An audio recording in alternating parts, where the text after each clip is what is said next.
याच्याबद्दल मी तपशीलवार लिहिलेलं आहे. मॅजेस्टिक प्रकाशनच्या वतीने करुणा गोखले यांनी नीलम गोरे यांच्याशी आयस्पेस गप्पा त्याच्यामध्ये हा मी टप्पा सगळा घेतलेला आहे.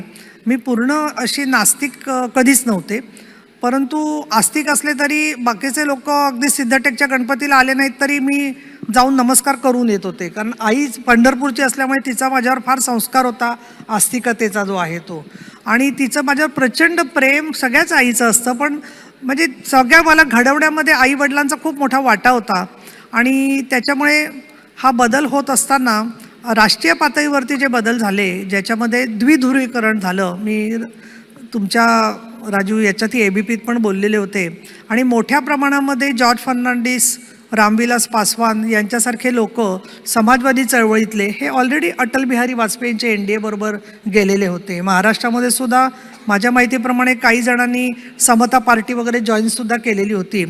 आणि एक नेते आहेत, मी आता नाव घेत नाही, मला अर्थात इच्छा होती बरेच वर्ष विधान परिषद किंवा विधानसभेत जायची, तर दर निवडणुकीच्या आधी ते सांगायचे मला की तुमचं यावेळेला होईल, आणि मग ते काही व्हायचं नाही. मग 98 साली मी एके ठिकाणी तिकीट मागितलं खेड लोकसभा मतदारसंघात, तेव्हा ते मला म्हणाले की तुम्ही कशाला घाई करताय, आता आरक्षण येणार आहे, आणि आरक्षण आल्यावरती पुणे जिल्ह्यातल्या 21 जागांपैकी 7 जागा महिलांना मिळणार आहेत, तर तुम्हाला नक्की जागा मिळेल.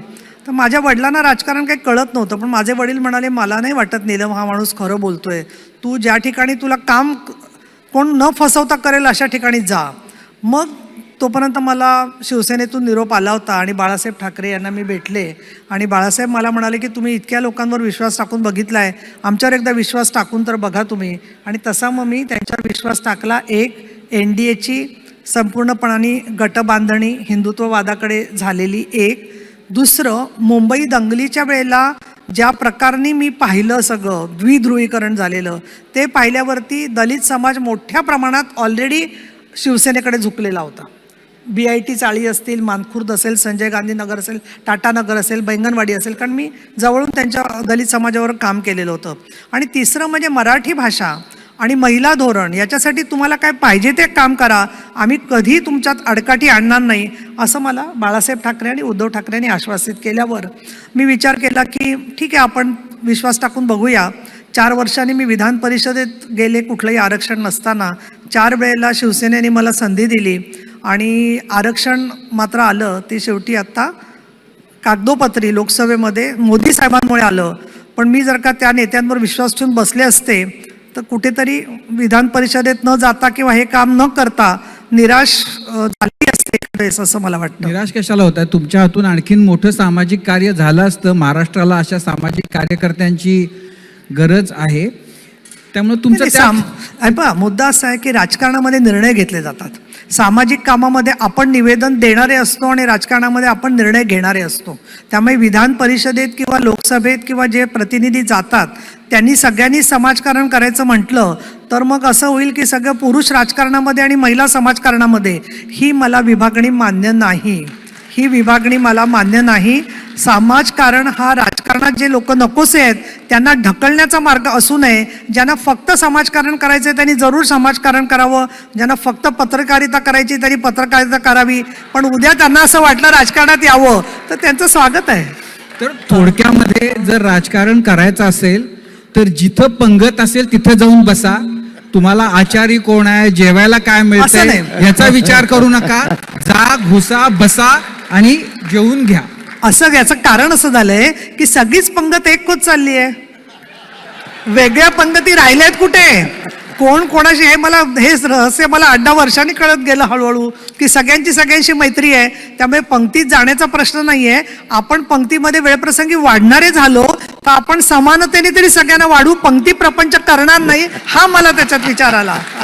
पण असं की पण ज्या भटारखान्यामध्ये तुम्ही गेला होतात त्याला सोडून नंतर तुम्ही भलत्याच म्हणजे तिथल्या गल्ल्यावरच्या माणसाला बाजूला काढून भटारखान्याचं नाव तेच ठेवलं आणि त्याचा मॅनेजर मात्र तुम्ही वेगळाच निवडलात. मला वाटलंच होतं की साहित्यापेक्षा तुम्ही माझी राजकीय मुलाखत सगळी करणार आहात, त्यामुळे जरा वेगळा विषय दिला असता तर एकनाथ शिंदेचं अजून मला गुणवर्णन करता आलं असतं. परंतु आता मला फार अगदी मॅनेजरमध्ये प्रॉब्लेम होता आधी. नाही, मॅनेजरचा प्रश्न नाहीये. कार्यकर्ता जो आहे तो काही म्हणजे त्याला कमी समजण्याचं कारण नाहीये. आमचे शिवाजी पार्कचे सगळे कार्यक्रम शेवटचे मला आठवत आहेत 2012, 13, 14 पासूनचे. प्रत्येक सभेला ठाण्याहून माणसं यायची आणि त्यांचेच लोक संपूर्ण तयारी करत होते. एक हा भाग. दुसरं, आता त्या सगळ्या तपशिलात जायला ती ABPची मुलाखत बघायला हरकत नाहीये. आणि आज उद्धव ठाकरे गटाचे फारसे लोकही समोर नाही आहेत, त्यामुळे ते असताना बोललेलं मला फार आवडलं असतं. मुळामध्ये संपर्कच नको असेल नेत्यांना, आता आपण जिथे नकोसे आहोत तिथे म्हणजे आपण गल्ला किती ताब्यात चिकटून घेण्याचा राहावं? प्रयत्न नवीन मॅनेजरचा 12-13 पासूनच सुरू होता. नाही, त्यांच्यावर ढकलला जात होता. 2 मर्सिडीज गाड्या मिळाल्यावरती 1 पद. थोडक्यात असं आहे की असं त्यांचं असेल. म्हणणं आहे की आधीच्या मॅनेजरलाच गल्ला सांभाळण्यामध्ये रस नव्हता, त्यामुळे जेव्हा नव्या मॅनेजरनं तो गल्ला ताब्यात घेण्याचा प्रयत्न केला तेव्हा भटारखान्याच्या प्रमुख म्हणून त्यांनी या नव्या मॅनेजरला साथ देण्याचं. मला वाटतं राजीव, तू जे विश्लेषण करतोयस त्याच्यात तू एक फार मोठा व्यक्ती विसरतोयस, नेते. ते म्हणजे बाळासाहेब ठाकरे. बाळासाहेब ठाकरे जोपर्यंत होते ते मालक होते तोपर्यंत मालक किती? तोपर्यंत त्यांचं सगळीकडे लक्ष होतं आणि नंतर हळूहळू त्याच्यामध्ये हे होत गेली, अवनती होत गेली. पण आम्हालाही खूप धन्य वाटलं होतं 2019ला जेव्हा उद्धव साहेब मुख्यमंत्री झाले त्यावेळेला, याच्यासाठी की बाळासाहेबांचा मुलगा मुख्यमंत्री झाला. पण आम्हाला हे माहिती नव्हतं की त्यावेळेला आमदारांनाही भेटी मिळणार नाही आहेत, कुठल्याच विषयाला भेटी मिळणार नाही आहेत. दिवसातून 2-3दा RT-PCR केली तरी सुद्धा भेटी मिळणार नाही आहेत. तर या सगळ्या गोष्टींचा जर का विचार केला आपण, तर मग प्रश्न असा तयार होतो की स्थित्यंतर होतात ती, मला असं वाटत नाही की केवळ मुतपाकखान्याच्या विश्लेषणातून होतात जशी तू मांडतोस तशी. त्याच्या पलीकडे बरेचसे मुद्दे असतात आणि त्याच्यावर वेगळी चर्चा करायला माझी जरूर तयारी आहे. पण आमच्याकडे ते शिंदे जे आहेत त्यांना महादजी शिंद्यांचा पुरस्कार देऊन ते त्याच्यामध्ये लढायला तयार आहेत ना, ते सगळ्या प्रश्नांची उत्तर देतील पुढे.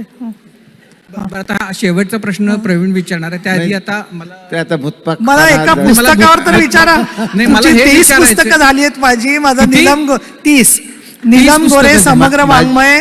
इथे 14 नंबरचा स्टॉल आहे. त्याच्यामध्ये कायदा, ललित लेख, कथा, त्यानंतर विधान परिषद, माझं कामकाज, आरोग्यविषयक पुस्तकं, अशी 30 पुस्तकं झालेली आहेत माझी. माझ्या मते